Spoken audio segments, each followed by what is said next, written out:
I see it playing out. Let's say I see it starting off slow. Okay. And then I see as Shakur wins the first round, as Shakur wins the second round, slowly, I think Teo is going to eventually start picking it up and start imposing his will.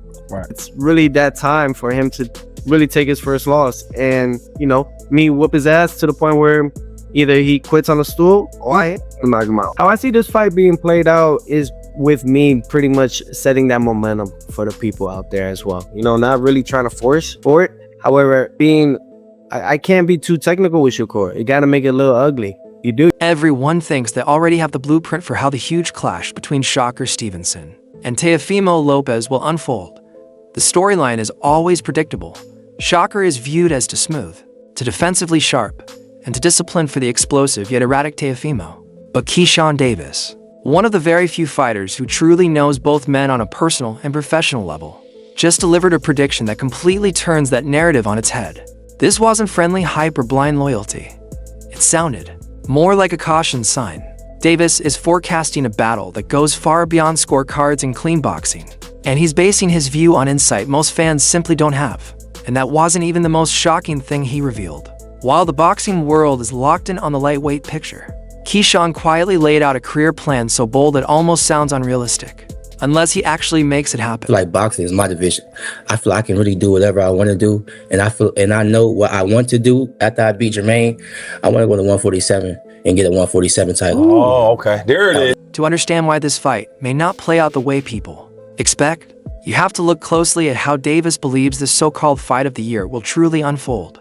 He didn't offer the usual safe answer you'd expect from someone close to Shakur. Instead, he outlined a scenario that should make the Stevenson camp uneasy. According to Davis, the opening rounds will look exactly like critics predict. He sees Shakur dictating the tempo early, stacking rounds 1 and 2 with that signature accuracy that makes opponents look slow and uncomfortable. It's the familiar Stevenson formula: calm, precise, and frustratingly clean. But this is where the forecast takes a sharp turn. Davis warned that Teofimo Lopez isn't going to disappear the way others have. He believes that once the fight settles in, Teofimo is going to switch gears and start forcing his bracket fight. In other words, they're jumping to it, but at the end of the era, it may have been Teo and Shakur, especially if you would never fight Shakur, right? How do you see this fight playing out? I see it playing out, let's say, I see it starting off slow. Okay. And then I see as Shakur wins the first round, as Shakur wins the second round, slowly, I think Teo is going to eventually start picking it up and start imposing his will. Right. And then, it's just going to go from there. That's how I think it's going to go. That's a fair assessment. That's a fair one. Especially for that to be his brother. I think it's going to be close. I think it'll be closer than people think. Teo was very good. Hey, one thing I can say though, because I've been seeing, we've been amateur together and stuff. Right. Yeah. Teo can fight. I'm telling you that. Teo can fight. Winning back If you said he couldn't, you'd be lying. Right. That's a real assessment, though. I think Shakur still wins, but it's going to be closer than what people think. Teo is nice. A lot, man, no doubt. That distinction matters. Most analysts assume that if Shakur controls the early rounds, the rest of the fight becomes a dull cruise to a decision. Davis sees it very differently. He believes Teofimo will drag Shakur into a gritty, physical battle in the middle rounds, turning the fight into something far more dangerous and competitive than anyone is expecting. Davis was blunt in his assessment, saying Teofimo can truly fight. It wasn't flashy, but it carried weight. A reminder that Shakur cannot afford to overlook Lopez's power, unpredictability, or ability to wreck a carefully built game plan. While Davis still believes Shakur will ultimately get his hand raised, the picture he paints isn't a defensive clinic or a shutout. It's a war of survival against a fighter who refuses to accept losing.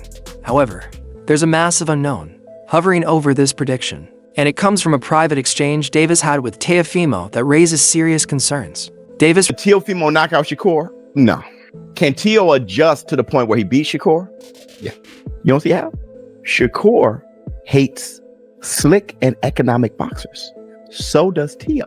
They both hate where each other are. Shakur looks great against volume punchers. De Los Santos sitting back and not being active, Shakur doesn't look good. That's when they say he's boring. The thing is, Teofimo Lopez is an excellent fighter. He beat Josh Taylor and Lomachenko. How did he beat Lomachenko? by being patient. Y'all sleeping on Teo. And it's at 140.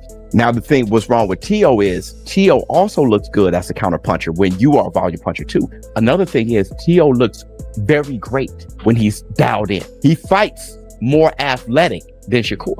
Shakur fights far more technically sound, and he's a more gifted fighter skill-wise. I'm leaning towards Shakur, but Reveal the behind-the-scenes FaceTime conversation. That should worry anyone backing Lopez. During that call, Davis picked up on something unsettling about Teofimo's mindset. Instead of discussing ways to crack Shakur's defense or the legacy of this matchup, Teofimo's attention seemed elsewhere entirely. According to Davis, Lopez didn't sound energized by the idea of fighting Shakur at all. His focus was locked onto another name, Jaron Boots Ennis. That revelation is alarming. One of boxing's biggest stars, seemingly looking past the most technically gifted fighter in the division to chase a welterweight monster. That kind of distraction can be deadly. If Teofimo steps into the ring with Shakur while mentally preparing for a completely different type of fight, he could be walking straight into disaster. David, you've been vocal about your desire to fight Teofimo Lopez. And of course, I was there in Las Vegas, right, when you FaceTime Teo. Now Teo's fighting Shakur Stevenson. But do we see Keyshawn and Teo at some point? How was Teo acting when I FaceTimed him? Since you brought it up, how was he acting? You tell me. You tell the people. Why do I gotta tell you? You gotta tell him anyway. Right. How was he acting? How was he acting? Hey, all I'm gonna say is he was not motivated. Right. He kept saying he wanted Hey, boots. but look, He kept saying he wanted boots. Davis hinted that the lack of focus was obvious in Teofimo's tone. It raises a serious question. Is Lopez underestimating the mental endurance required to chase Shakur Stevenson for 12 exhausting rounds? Davis appears to think so, suggesting the hunger just wasn't there.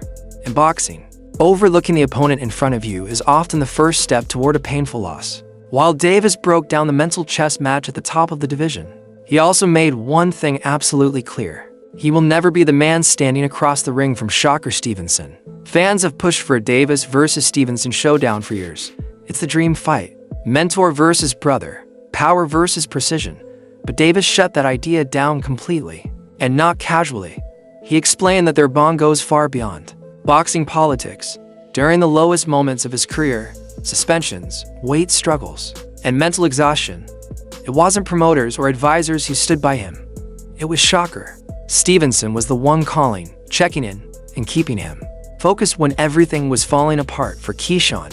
Fighting Shakur would mean betraying that brotherhood.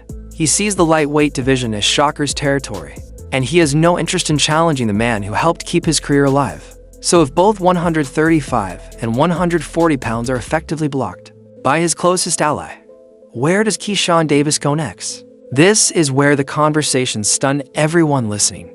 Davis isn't planning to linger at 140, waiting for opportunities. He revealed an aggressive plan to leap straight to one. Stevenson. Solid Without brother. him, I wouldn't be here right now neither. And let's talk about Shakur, because y'all just keep riding his wave about us not fighting. Back then, I was telling y'all how I was going through all that mental home stuff, and he was the one that was calling me. And now, from this June situation, like two points of my lowest times, he was there. That's right. You know what I'm saying? That's This right. time, y'all actually got to witness. So like, y'all keep talking about me and him fighting, bro. I would never fight Shakur. Y'all just need to kill that for real. Feel that. But Shakur was one person I reached out to, like on that level, and he just giving me game. Y'all already know how we rock. Adrian Broner reached out to me, AB, yeah. giving me game. Hey, shouts out Southside, to the producer. Southside reaching out to me like, yo, get back in the.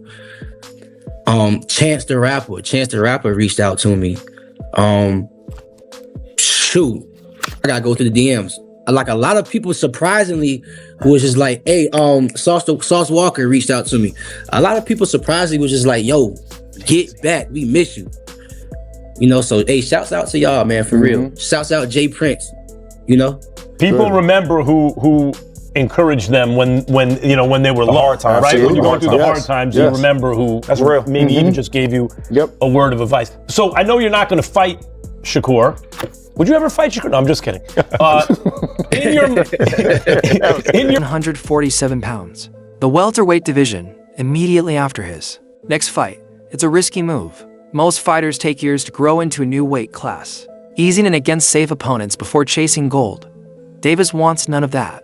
His plan is to defeat Jermaine Ortiz and then immediately go hunting for a welterweight title.